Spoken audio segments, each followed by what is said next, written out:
Hey everyone, this is Kevin Tanner from Kevin's Microfleet. Today is going to be a bonus day of Micro Galaxy Squadron reviews. We just completed the 5 days of Micro Galaxy Squadron reviews for the items that I got earlier this week. Well, I did just get another one, so we're going to go ahead and take a look at this today. So what we're going to be looking at is the Series 4 Imperial Shuttle. We're going to go ahead and take a look at the figures, at the vehicle itself, at all of the different features that it has. We're going to do some measurements, and then we'll do a comparison. Let's go ahead and break this thing out of the box and dive into the review. So let's go ahead and start with the packaging. So as we go ahead and take a look at this, here on the front, you can see you've got obviously your Imperial Shuttle in there. You get this cool little sticker here for the 40th anniversary of Return of the Jedi. This is Series 4. You get Emperor Palpatine, you get 2 Royal Guards.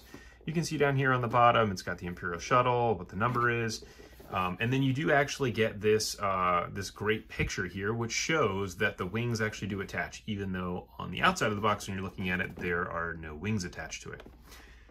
Cool Death Star image there. As we turn this thing to the side, you get to see the rest of the Death Star. You also get a chance to see the shuttle, as well as some interceptors and some TIE fighters flying around. You got an X-Wing there in the background. And then we turn around to the back. So at the back of the box here, we get a chance to see more of the different things that this can do. So you got the wings that can open. You've got a little area here where you can put Palpatine in with a bunch of figures. You get this rotating gun on the back.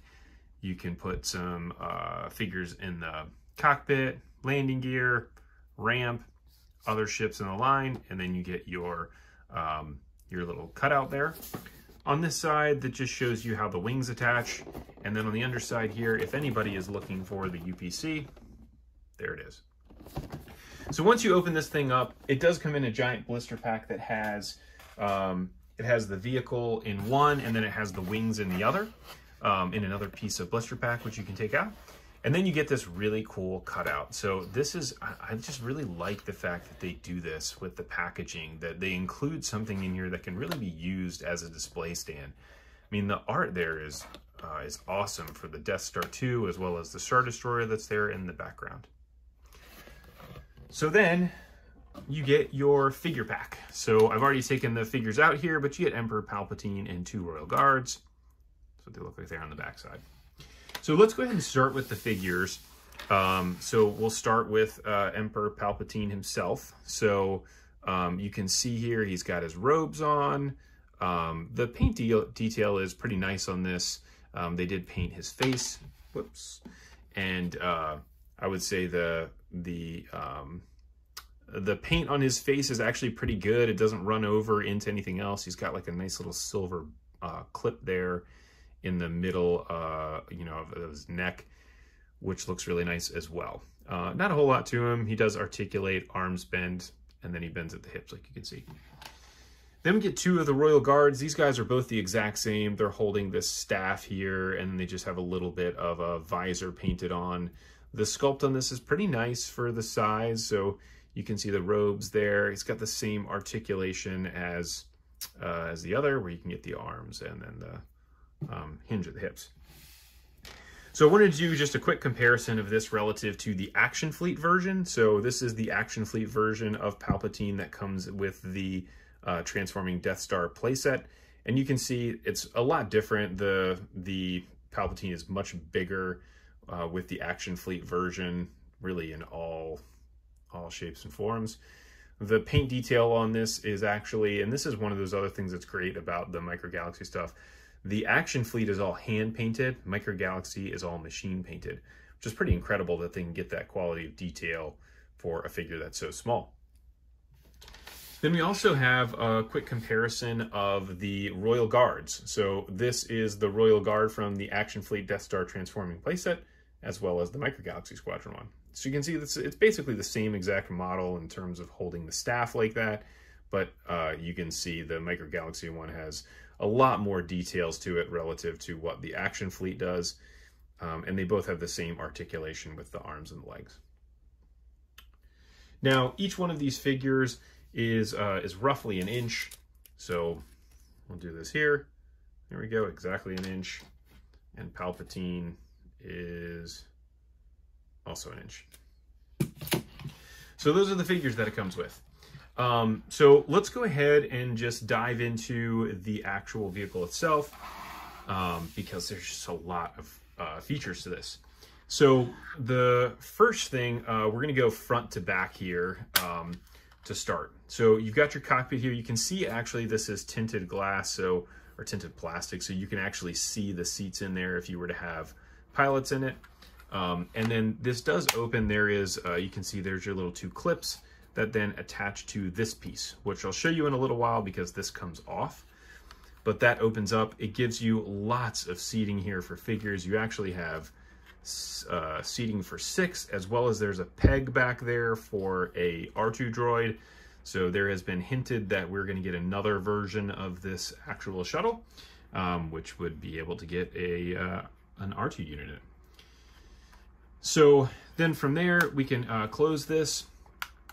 And when you close it, this is one of the things that's important because of the orientation of these pegs and this piece right here, which you'll see in a minute how this comes off. You kind of have to push this down and finagle it. I feel like if you push down on this too hard, when it hits tight like that, you could potentially break either this piece or you could break the tabs off, which you don't want to do. So then as we flip this over on the underside, you have 2 different landing gears. So you obviously have, you have the landing gears that are out here, which these guys, and look at that, again, detail inside, that looks really cool. So those open, and when they open, they actually click right in place, which is great. And then you have your ramp here. So with the landing gear out and the ramp down, the ramp actually doubles as a as part of the landing gear. So you can hear it clicks twice as you go ahead and pull it down. It obviously doesn't go down low enough for there to be clearance for the figures to go through. But when it's down like that, if I'm pushing up on this, it just stays there. So this is what helps to keep it sitting if you have it in its landed position like this. If you didn't have this up, which you can actually push this little button here, and that will close it, it doesn't really balance very well. So it's going to sit nose down pretty much all the time. The great thing, though, is that even if you didn't do that and you had the landing gear in place, the bottom of this is really flat. So you could even just set this down like that and it still looks okay. So then as we keep going here on the outside of this, you've got your guns here on the side. These guys do rotate, so they rotate all the way up like that on both sides. You got your other little guns here. And then with the wings, how they attach, this would be my only critique about this, is that when you go to put these in, you have to push them in really hard, and it's very difficult to get these things to clip in. So you can kind of see this little gap here. I mean, I don't know if maybe I just put it in kind of the wrong way or what, but you really have to push this down pretty hard to be able to clip it in. So if you're doing this for a kid, I would definitely recommend the adult do this versus having the kid try to slam this in there. It will probably break it. If you push it in too hard.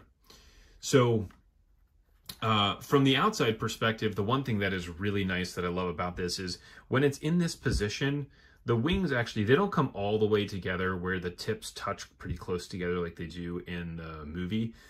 But I would say it's still pretty good. Definitely better than what the Action Fleet one does. And then from here, if you're going to go ahead and open the wings, it doesn't matter which side you pull from, it will move both of them. But you can hear that clicking. And so when it ratchets out like this, and it's in this flying position, I mean, this thing looks really awesome. So this would be great to have some lights on it, to be able to have on like the end of this, like you would see again in the movie. But you can see when it's in this position, it's so big, I can't even get it in the camera frame. There it is. Now, the other part is this top fin. So when you go to take the top fin, or when you go to open this compartment here, you can take the top fin off, which it actually is held in just with a tiny little clip that's like a friction fit on here. So it is not super easy to pull this off. To try to get this thing off of here. Come on now. There we go. All right, popped it loose. So you can see here on the bottom, you've got this little tongue here that's got a ridge on it, which helps to lock it in place when it goes in here. So it holds in there pretty tight. Like you can see, I obviously had to take this off the camera to try to pull it apart, but you can take that wing off. Once you take that wing off, it gives you access to this panel, which is one of the coolest. I mean, beyond the cockpit, this is definitely the coolest feature. So you get a chance to open this guy up, and inside is a chamber with seating. So underneath this panel, there is still some detailing on it, which is really nice. And then in here, you get Palpatine's chair. You also end up getting seating here for 7. Oh, sorry, seating for 6. So this is just like another little piece there. The great thing that they did with this, and this has been one of the challenges I've had with some of the others, is that these clips are very difficult to get figures in. You can see that this is actually just a soft rubber, which I am super happy that they made that change to be able to get the figures in this a lot easier. And so the way that you actually put the figures in, and this is something that I learned here over the course of time trying to put figures in these vehicles, the best way to do them is have them in this seated position like this, and you actually will slide them in underneath like that. So instead of trying to put them feet first and bend it, if you slide them in like that with their, almost like their hips first, they will go ahead and sit in there pretty nicely. Same thing with the Royal Guards. Again, if you tried to put their feet in first, it's probably not going to work. If you end up putting them in a seated position like this and lift their arms up, then you can set them down on here and slide them right in position. Come on, Palpatine, get out of the way. Which is a nice feature. So there you go, it sits in there. The other thing that's great about this interior is you get so many details. So you get like this little door that's open, then you get this little space in between. On the inside here, you get this other little door there that would potentially go through. This could be something that would be really fun for somebody to customize if they're really interested in doing that, where you could cut actually a hole in there to be able to see all the way back in it. But, you know, is what it is. So from a measurement perspective, let me go ahead and try and assemble this thing again. You don't actually have to take this top wing off to be able to get access to that interior panel. I just did just to show it a little bit easier. But now you can see with this piece of plastic being relatively thin, as you go to hook this thing in place. There it is. No, not quite hooked in. There it is. Now it's all the way hooked in. And so here we go. We'll pop this wing back on here. Fits right in. Wings are up. I actually only knocked a piece off of the other side, but I'll put that back on later. All right, so when it's in its landed position like this, this guy is about, I'd call this 7.5 inches from the front of the nose to the very back of this wing. It is about 8 inches tall. Yep, 8 inches tall from the table all the way to the top of that wing. When we go ahead and expand this guy out, I love that ratcheting. That is so cool. Oh, I almost forgot one other piece to this. On the very back here, you get these this little glow here from the engines, and then this little gun moves around just a tiny bit. So now when it's in this position, gosh, it's kind of hard to measure this thing. From the top of the fin to the bottom there, it's 13 inches. So, yeah, 12 3/4 inches, which is pretty huge. And then from a wingspan perspective, from the one wing to the other wing, it is 10.5 inches. Definitely a big vehicle, something that you would expect to have out of an Imperial Shuttle, and very cool to be able to have the ability to put more figures in the cockpit as well as all of the figures here in the back. Now, let's go ahead and take a look at this relative to the Action Fleet model. So this is one of the other models that we have that has figures. Obviously, you can see a significant difference in the size. So this is kind of like the AT-AT that I did a review of earlier this week. This Imperial Shuttle is like the little brother of the Micro Galaxy version, the Action Fleet one is. And you can see, obviously, the figures are completely the wrong size relative to the actual vehicle itself. it is still a really cool vehicle. So I have the two different versions. Well, there's 3 versions or 4 versions of this actually, but I have 2 of them here. So one of them is this hidden hinge canopy, whereas you pull this up, the canopy is actually, or the hinge is hidden inside. It kind of goes inside the ship like that. And then this other one just has a hinge canopy, which is very similar to the Micro Galaxy one, just has a hinge. But it hinges, obviously, the different way. So it hinges, this one hinges forward, this one hinges, or this one hinges towards us, and that one hinges the other way. Now, the main reason why I brought this one out is just to see the weathering. So there is a light wash on the Micro Galaxy version. You can kind of see that here on the wings. And so this one is the weathered version that has, you know, some of that wear or weathering or whatever that's on the side of it.